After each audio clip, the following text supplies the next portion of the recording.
Hello YouTubers, and welcome back to Vintage Diecast Restoration. Up for restoring this week, I've got a Morris J2 pickup truck. This is a Matchbox Lesney model, and the current going retail price on a mint condition copy of this model seems to be about $60. Needless to say, I spent about $6 for this model given its current condition. But as this is a restoration channel, you know I like to find them rough, and this one certainly is rough. This normally would have had a builder supply tampo or water transfer on the sides. That's long since gone, and this particular model appears to have been overpainted at some point in time, but through many years of play and wear, even the overpaint coat has worn off of this. When I originally saw this model, I thought the wheels could be a silver plastic.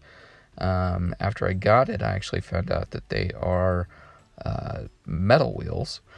And so we are going to dive right in and start a full traditional restoration on this model of the J2 pickup truck. So the first step in this restoration, as with all restorations, is to remove the base and the wheels. For this particular model, I had to be really careful because you can see these pins are not very deep.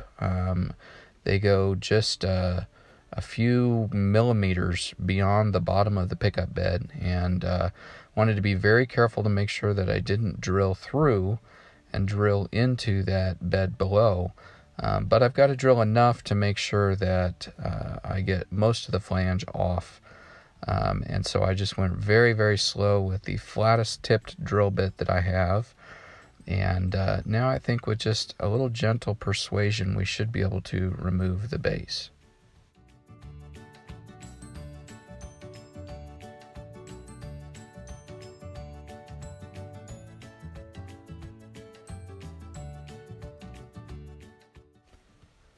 The base of this model is in about as rough a shape as the rest of the casting. As you can see, the wheels have been overpainted. They're a little bit bent here in the middle, and these axles are really rusty. So I think before I try to get anything loose or remove any of the ends of those, they're going to need a good soak in some vinegar. But we're hoping that with a quick strip of the paint, I don't see a lot of oxidation. Anytime there's this much paint gone, I worry about the integrity of the casting underneath. And I can see here in a couple areas the color of the overpaint, both on the body and the wheels. And I can see underneath what the original color probably was. To do my vinegar soak, I start with these little Tupperware containers. I think my wife bought these for freezing baby food for my littlest, but they fit one of these base models really pretty nicely. And then I use just a little plain white vinegar. You don't want to soak these too long, especially on the metal wheel models, as I found that whatever kind of metal they used on these wheels, if you leave them in the vinegar for too long, it can actually completely dissolve the wheels, or it makes the metal really kind of soft. But it is still the best thing for rust removal, and you can see some of the little bubbles coming up already. It works very quick, very well, so I'm going to leave this to soak for maybe about 20 minutes is all. Just enough that when I start to grind the ends of those axles, I can try to make sure that those seized wheels will slip off the end of those rusted axles. While our base is soaking, I'm going to turn my attention to the casting. I've got another small Tupperware container. I want to make sure that it's high enough to completely cover my casting. And I'm trying something new. I've used the Citrus Strip in an aerosol can for a long time, but I seem to go through the cans pretty quickly, and it's somewhat expensive. So I'm going to try this jug of the gel, hoping that, like some of the other restorers that I've seen, that I can reuse that stripper over and over and over until it's pretty saturated with removed paint. So here you can see our casting has had a couple hours to kind of sit and soak in the gel. So I'm going to pull it out here and see if our paint is letting loose, and that's coming right off. That actually seems to work much better than the aerosol. I don't know if it's just the consistency, that it's thicker and it sticks to the model a little bit better, or if it's a different formula, but this appears to be coming right off. So I'm going to work at this a little bit and see if I can get most of the big parts of the paint off with my toothbrush. And any of the little stragglers, any of the little pieces of paint that get down in the cracks, especially on these over-painted models, I always seem to have a little bit that just doesn't come off in the stripper. And those I'll go after with my dental picks.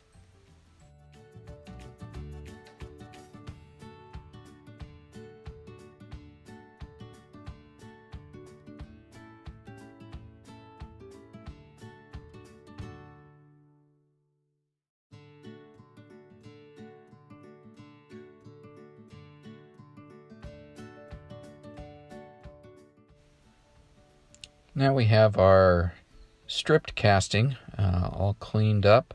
I've gone over that with a little soap and water, and you can see the Citrus Strip gel really does a pretty darn good job. The only areas where I still have a little paint is some of the little nooks and crannies down in the corner there of the bed, and some of the deeper parts of the casting.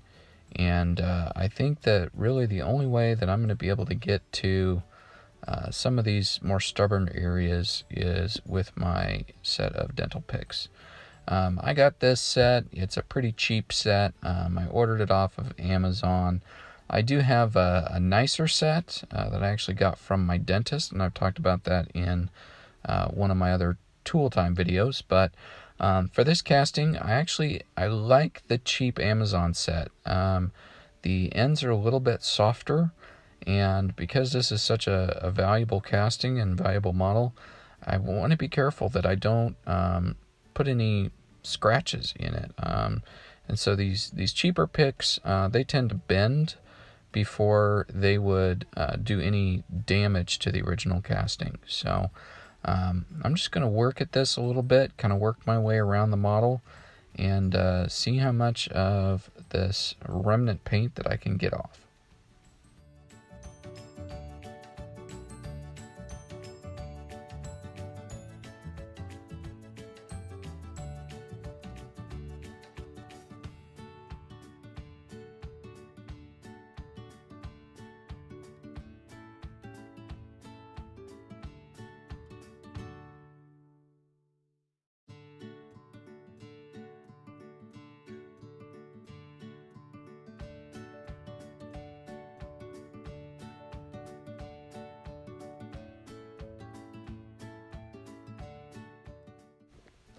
So I think that because this model was overpainted, some of these corner areas of the bed really had a lot of really thick paint in them.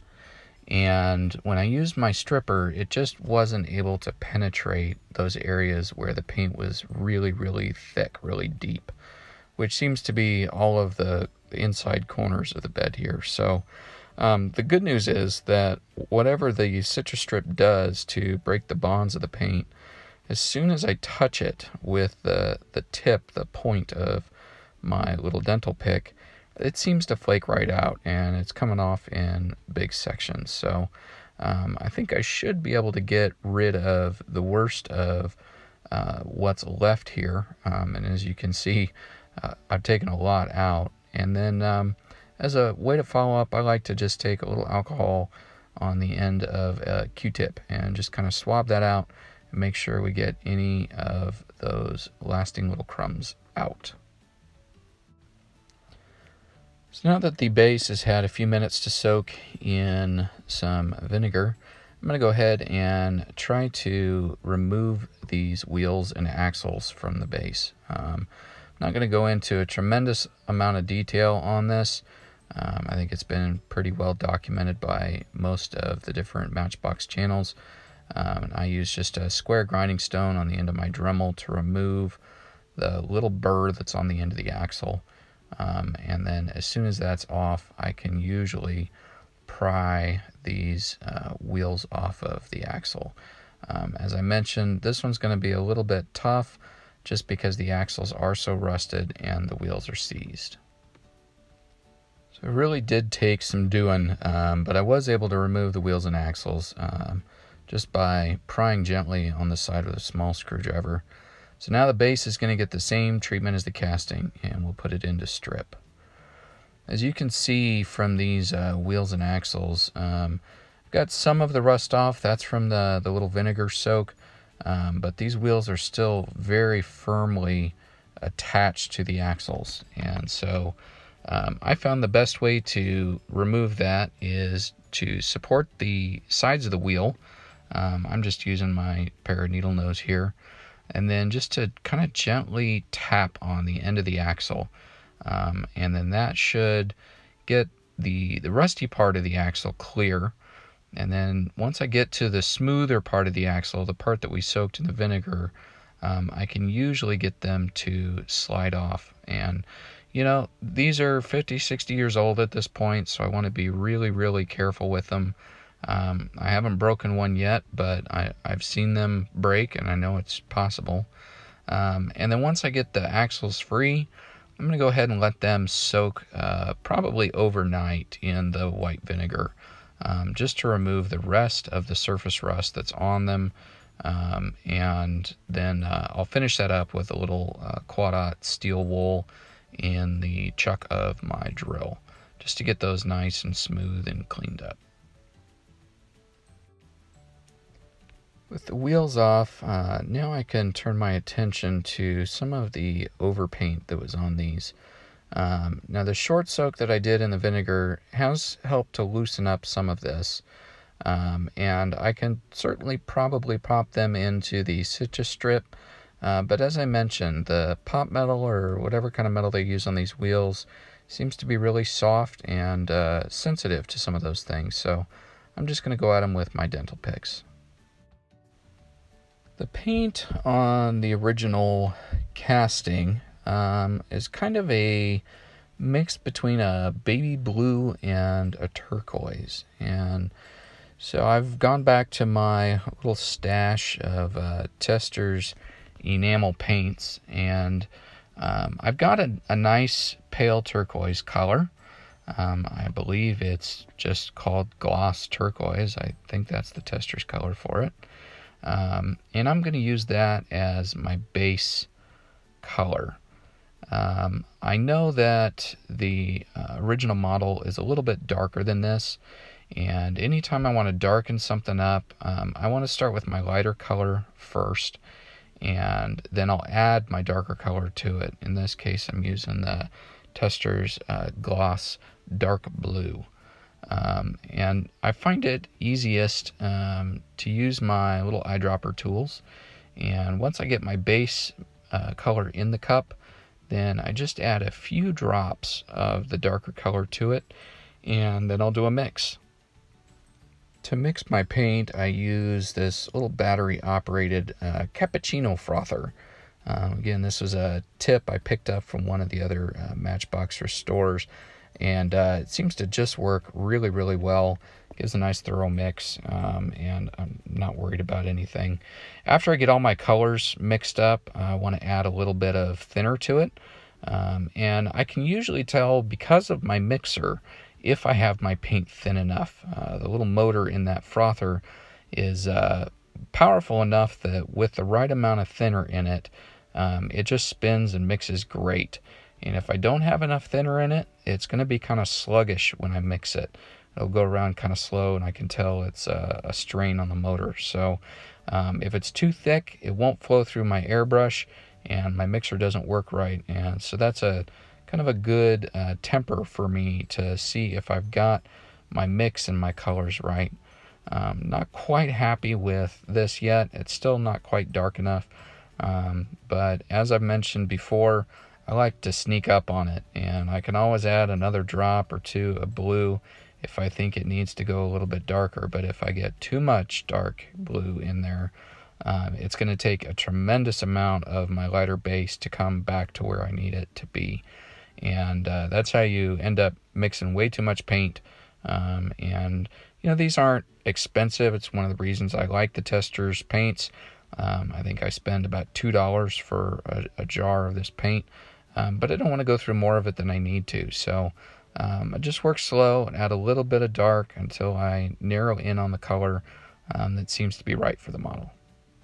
With my airbrush loaded up with my mixed up color, I'm going to start working my way around the casting, and I like to do a first lighter coat, just a tack coat. I don't prime my models. From the research I've done, Lesney didn't prime theirs when they were in the factory, and so I don't either. Just go straight with it. I have used some alcohol to clean the casting. I want to make sure I don't have any residual stripper on there, any oils or anything like that, any of the cleaner left. So I clean up the base casting really, really well before I start, and then I just go straight to my enamel paints. And I find that doing a light first coat to make sure that everything is sticking, and then slowly working my way around and building it up thicker and thicker. On my third coat, I like to do a nice heavy wet coat, and usually if I get it on correctly, I don't even need to do a clear coat over these. I end up with a nice shiny enamel finish, and as close to what the factory original was as I'm able to duplicate with my tools in my shop. And so I've been real happy with that method, and it's the way I'm going to keep working. With my base and casting all painted up, my wheels and axles all cleaned up, it's time to reassemble this little J2 pickup truck, this Morris J2. So when I start with my axles, I always want to look at my wheels. Most wheels have a good side and a not as good side, and I always want to make sure that my good side is facing out. So I'll kind of sort through them as I reassemble to make sure that the best sides of all my wheels are facing out, and that everything lines up. And you can see with the axles free of rust and the wheels all cleaned up, they slide right back together the way they were intended. So real happy with how those came out, especially the rough shape that they started out in. I really wasn't sure if maybe I was going to be looking for replacement wheels on this, but was able to save these originals, and I'm glad that I did that. It was a lot more work and definitely a lot of time, but nothing beats the original.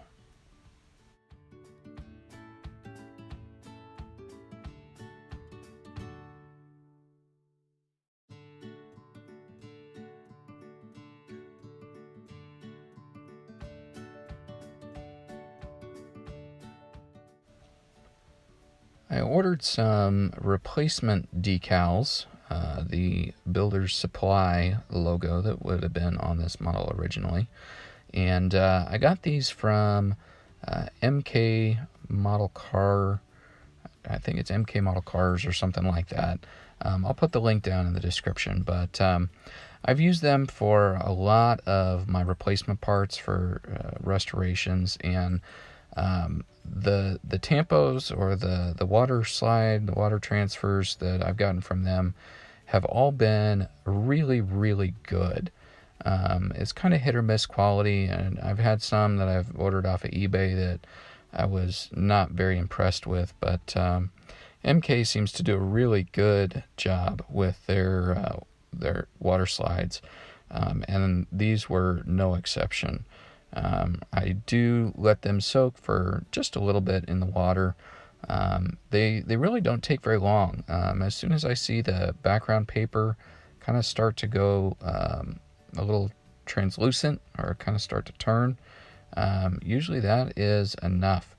And I like to leave as much glue on there, so I don't want to soak them too long before I try to transfer them over. And then I've tried, fine brushes before. I've tried the Q-tip method before, and really most of the time I find that I get the best feel for these things just using my fingertip. So I want to line it up as close to where I want it on the truck as I can, and then with a very light touch, just with the end of my finger, I'll pull it off of the backing paper. Now once I get it on the model, I use just a damp Q-tip, and I like to keep it damp because that extends my working time while I'm moving it around and getting it shifted into just the right spot. And then when I'm happy with it, I'll actually flip the Q-tip around and I'll use the dry end, the back end, to start soaking up some of that surface moisture and that water that was left on the model. And then I'll kind of roll it back and forth just to squeeze out any of that water that's back behind the transfer. And that usually is enough to get it to set just about perfect where I want it. And these were really easy. In fact, probably the easiest part of the restoration was putting the decals on. And these look great. I found that the white printing on the clear back, as you see the builder supply on the bottom, that takes a special printer. And a lot of the water slides that I get, they can't print white. So they'll change that to black, or they'll make some adjustment to the water slides to make up for the fact that they can't print white. And I had that with the evening news van that I did. I got those from a different supplier, and the background was clear. So I actually had to paint the white on the model. And as you can see with this model and the size of that lettering, that's not something that I could ever freehand or paint. And so I'm really glad that I was able to find really good water transfers that match the original perfectly, and that were so easy to work with. So big shout out to MK Models for making good stuff, and I'm going to keep ordering from them.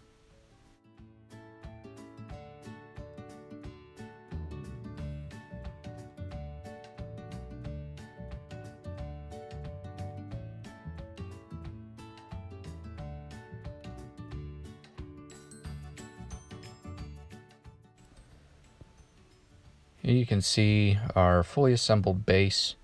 I use Marty's method on the drill press to mushroom out the ends of the axles and give the little flange there to keep the wheels on.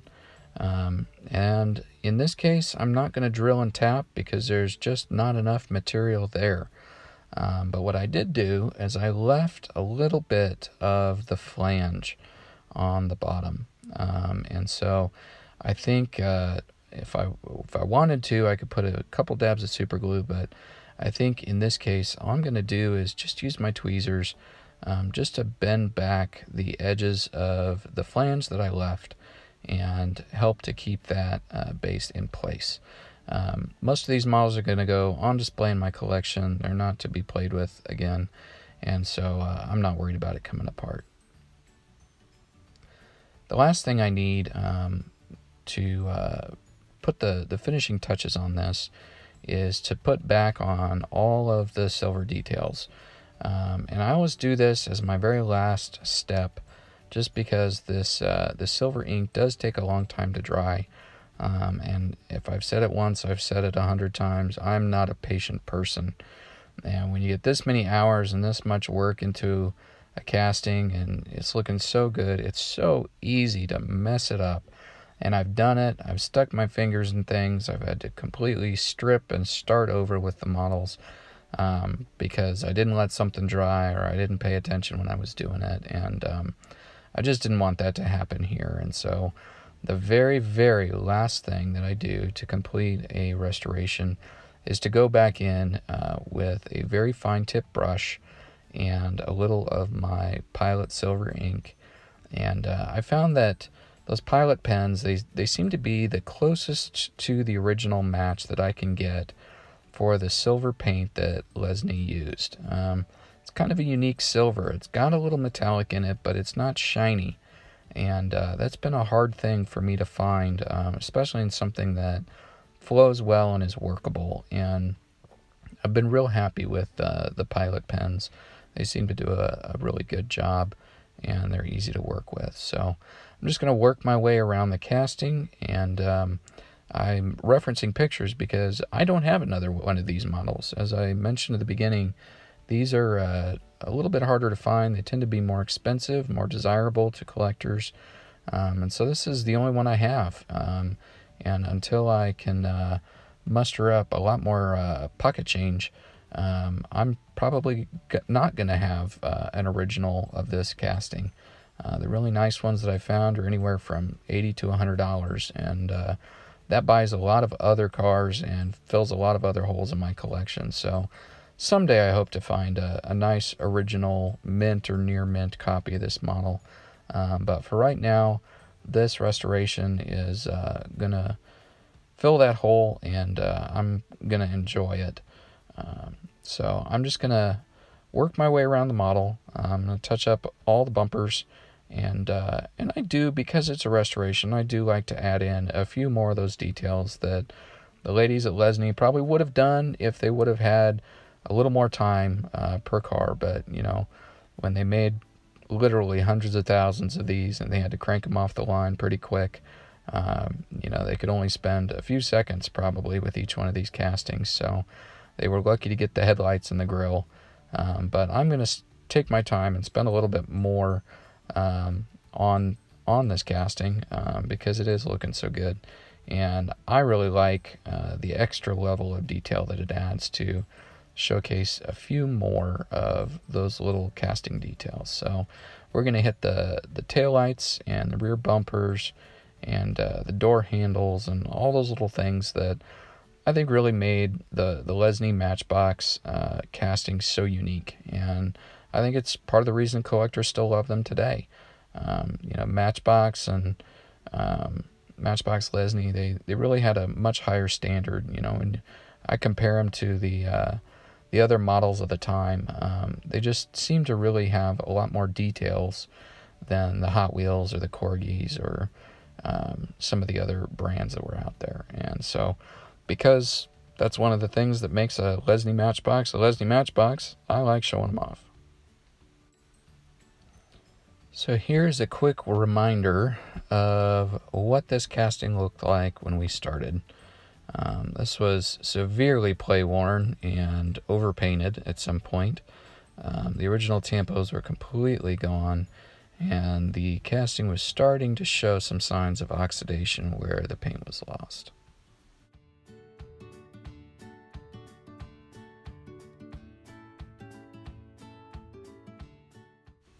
And here we have our completed restoration of the Morris J2 pickup truck. This has really been a fun little casting for me to work on.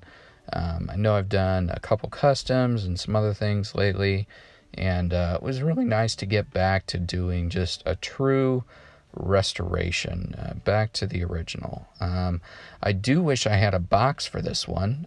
As I mentioned, these models have been really expensive and very hard for me to find, but if anybody's got a lead on a box, no matter the condition for this model, please reach out and get in touch with me, because I would love to have a box or even a box restoration to go along with this model.